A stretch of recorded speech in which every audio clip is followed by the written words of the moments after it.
Institucional del Colegio de la Frontera Norte. ¿Cómo está, doctor? Buenos días. ¿Qué tal, Ana Patricia? Buenos días.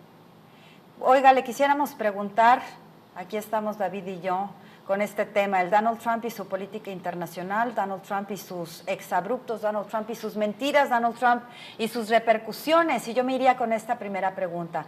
Al ser frontera nosotros, ¿cuáles serían las repercusiones de toda esta política pública del señor Donald Trump?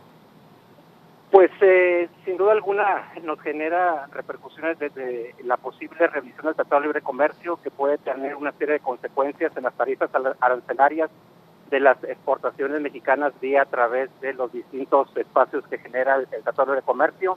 Otra que ha sido el tema recurrente, es decir, la posibilidad de que se puedan aplicar algunos impuestos o un impuesto a las remesas. Y finalmente estaría el otro, que también ha generado bastantes polémicas en los últimos meses, el hecho de fortalecer el control fronterizo, con lo cual seguiría disminuyendo la posibilidad de que nuestros migrantes crucen hacia Estados Unidos. Hay temas que pudieran resultar más anecdóticos que de fondo, porque, doctor, muy buenos días. De repente da la impresión de que como comunidad, incluso medios de comunicación, hay que admitirlo, pero sobre todo en redes sociales, como que desviamos la mirada a, por ejemplo, asuntos de que si Melania utilizó el velo o no en Arabia, cuando unas horas antes habían firmado uno de los convenios más importantes de prácticamente miles de millones de dólares para la venta y compra de armas y de productos bélicos. Así es, David. Buenos días. Pues sin duda alguna son las contradicciones que a veces tanto la opinión pública, medios y otros actores dejan de lado. Y ahí lo que sucedió, que no se había presentado incluso con la administración de Obama, es que había una serie de diferencias con los países arábigos, especialmente Arabia Saudita, en el cual Obama había tenido una serie de diferencias. Sin embargo, como lo podemos apreciar días anteriores, se firma un convenio muy importante, lo cual refuerza la posición de Estados Unidos a nivel internacional, sobre todo el tema de la industria armamentista.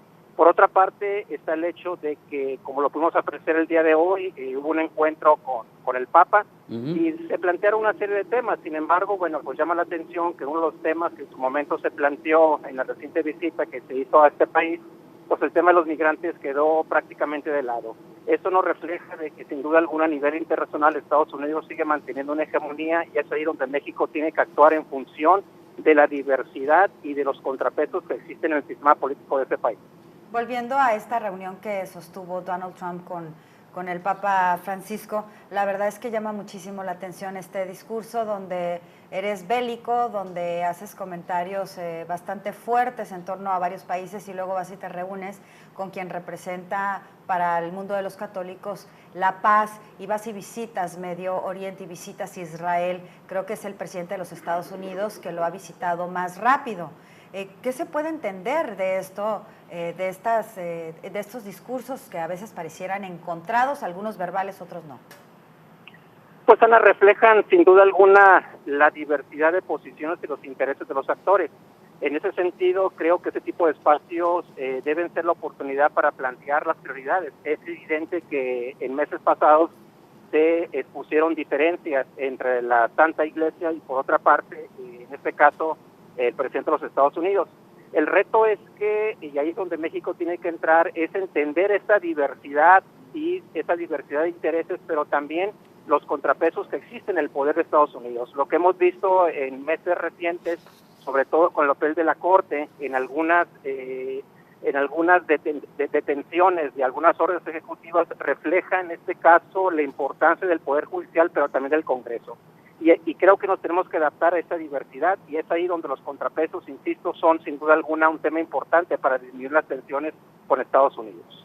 Doctor, y en ese sentido, ¿cómo evaluaría el papel de los funcionarios mexicanos? El tema hoy por hoy, bien arrancábamos con eso, es la renegociación del Tratado de Libre Comercio, entre otros. Se retoma también esta situación de que ya pidió Trump al Congreso norteamericano oficialmente 1.600 millones de dólares para el muro fronterizo con México y demás. Pero ¿cómo en todos estos temas que nos está explicando evaluaría el papel del secretario de Economía, del secretario de Relaciones Exteriores y el resto del gabinete? Creo que la posición ha ido cambiando, desde posiciones como de desconcierto al principio, bueno, desde el propio proceso electoral, posteriormente con la llegada, en este caso, del presidente, y en el transcurso de los meses que han ido cambiando las posiciones. Lo que hemos podido ver recientemente, y sobre todo hay que recordar que la semana pasada, el jueves pasado, hubo un encuentro muy importante y que creo que no se le da la importancia de vida. Se reunió el secretario de Gobernación y el secretario de Hacienda con el secretario de Estado y el secretario del Tesoro de los Estados Unidos, en donde ahí se dio una declaración importante en la cual Estados Unidos reconoce que, entre otros problemas, el problema de la demanda es fundamental, de la delincuencia y la violencia que existe en la frontera, y obviamente el consumo en los Estados Unidos. Esa situación, sin duda alguna, es importante porque se puede identificar que ha sido parte de una cierta presión de México ante Estados Unidos para reconocer su responsabilidad. Ahora bien, en el tema que plantea, sin duda alguna, ese mismo día, el propio secretario de Comercio envió la iniciativa al Congreso para hacer la revisión. Y aquí, como lo hemos comentado otras veces, es el momento de que, más allá de tarifas arancelarias, de cuestiones de proteccionismo, también, al igual que en Estados Unidos, México pueda defender los intereses de su clase trabajadora mexicana. En otras palabras, el reto es seguir avanzando hacia esquemas de fortalecer competitividad, pero también bienestar. Hay quienes dicen, desde que se hablaba de la renegociación del Tratado de Libre Comercio, que sería importante que México volteara hacia otros lados y no tanto hacia Estados Unidos. Usted habla de encender la diversidad de intereses. ¿A qué se refiere, doctor? ¿Qué ejemplo nos podría dar? Básicamente son en dos sentidos. Uno, los intereses que existen en Estados Unidos con respecto a temas con México. Es decir, en el Congreso hemos podido identificar una serie de posiciones a favor de los intereses mexicanos, sobre todo en el marco de algunos ciudadanos demócratas. El hecho de que se haya suspendido en un primer momento el muro, en parte tiene que ver con esa diversidad de intereses que existen en Estados Unidos. También hemos tenido una serie de posiciones a favor de diversos actores de la sociedad civil de Estados Unidos, sobre todo en temas de migrantes. Igual, en materia de corte o en cuestiones legales, también las cortes han tenido una posición importante con respecto a proteger a distintas nacionalidades en temas de control migratorio. Ese es en el caso de Estados Unidos. Y en el caso a nivel internacional, pues hay que tomar en cuenta que algunos países a nivel internacional, sobre todo Francia, Alemania, han tenido posiciones hasta cierto punto distintas a las posiciones planteadas en este caso por Estados Unidos, que es parte precisamente de esta diversidad de posiciones que sin duda alguna México debe de seguir. En cuanto al Tratado de Libre Comercio, creo, como le hemos comentado, es el hecho de que México pueda cambiar sus prioridades en el corto plazo lo veo difícil. ¿Por qué? Por la concentración del comercio, cerca de un 70 o un 80% con Estados Unidos. Y aquí es lo que no hemos hecho, a diferencia de otros países como Brasil, que han logrado diversificar sus mercados, pero sobre todo fortalecer el mercado interno. Claro, en recientes fechas realizaron un foro con justamente la temática de la administración de Donald Trump ahí en el Colegio de la Frontera Norte. Doctor, estamos platicando esta mañana con el profesor investigador José María Ramos, director de vinculación institucional del Colegio de la Frontera Norte, y a mí nos llamó mucho la atención el hecho de que hablaran acerca de crear una línea de investigación, análisis desde la perspectiva mexicana respecto a Donald Trump. Si nos pudiera ahondar un poco en eso.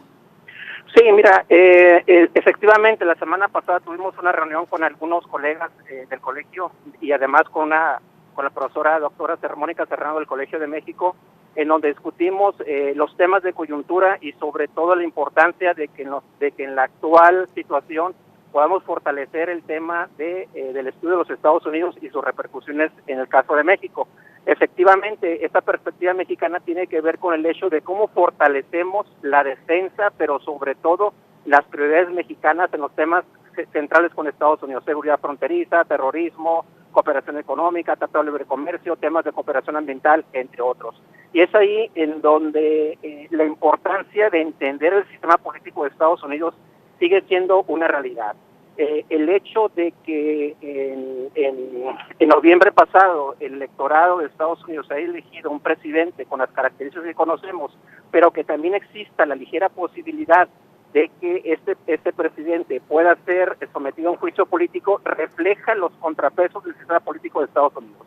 Esa parte, sin duda alguna, es relevante que se conozca desde la perspectiva mexicana, porque nos da a entender esta diversidad de actores, sus prioridades, sus intereses. También hay que tomar en cuenta que 4 de los estados fronterizos con Estados Unidos son gobernados por actores republicanos. Y esto sin duda alguna también refleja un importante hecho. Y finalmente está el hecho de que cerca de un 20 a un 30% de poblaciones hispanas votaron por esos gobernadores republicanos. Entonces hay que entender esta diversidad de intereses, ideas tanto progresistas como conservadoras. No es lo mismo California que el estado de Idaho, es decir, estas posiciones progresistas conservadoras reflejan la diversidad de la sociedad, la política y la cultura de Estados Unidos. Cierto. Oiga, doctor, y quisiéramos preguntarle sobre el tema del impeachment que ha estado en boca de todos últimamente, ha estado analizándose. ¿En realidad se podría destituir a Donald Trump? Mira, hay ciertos elementos, sobre todo hay un tema que se tiene que fundamentar y es parte de la investigación que va a hacer, en este caso, el fiscal independiente, que contradictoriamente fue en su momento, fue el director de FBI. En este caso, yo creo que es la prioridad. Si efectivamente hubo una obstrucción, en este caso, al debido proceso en los temas de carácter judicial. Y este aspecto, sin duda alguna, es relevante de la perspectiva del sistema judicial y de la cultura política de Estados Unidos.